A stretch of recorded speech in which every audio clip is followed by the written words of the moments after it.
ആൻറ്റിഗണോൺ ലെപ്റ്റോപ്പസ് അല്ലെങ്കിൽ coral wine എന്നും ക്യൂയിൻസ് wreath എന്നും അറിയപ്പെടുന്ന ഈ ചെടി നമ്മളുടെ ഉഷ്ണമേഖലാ പ്രദേശങ്ങളിൽ ധാരാളമായിട്ട് വളരുന്ന ഒരു ചെടിയാണ്. ഇന്നലെ ഒരു ചെറിയ മഴ പെയ്തതേ ഉള്ളൂ. ഇന്നലെ ഞങ്ങൾക്കിവിടെ ചെറിയ മഴയായിരുന്നു. ആ മഴ സമയം കഴിഞ്ഞപ്പോൾ തന്നെ ചെറുതേനീച്ചകളും വൻതേനീച്ചകളും ധാരാളമായിട്ട് ഇതിൽ നിന്ന് പൂമ്പൊടിയും തേനും ശേഖരിക്കാൻ എത്തുന്നുണ്ട്. എൻ്റെ പറമ്പിൻ്റെ അതിരിലായിട്ട് ഇത് ധാരാളമായിട്ട് ഉള്ളതുകൊണ്ട് എൻ്റെ തേനീച്ചകൾക്ക് വളരെയധികം തീറ്റ ലഭിക്കുകയും ചെയ്യുന്നുണ്ട്.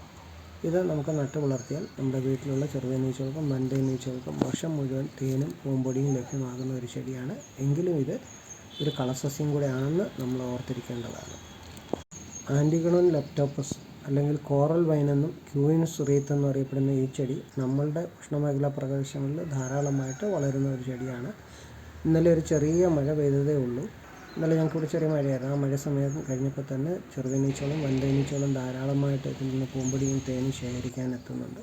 എൻ്റെ പറമ്പിൻ്റെ അതിരിലായിട്ട് ഇത് ധാരാളമായിട്ട് ഉള്ളതുകൊണ്ട് എൻ്റെ തേനീച്ചകൾക്ക് വളരെയധികം തീറ്റ ലഭിക്കുകയും ചെയ്യുന്നുണ്ട്.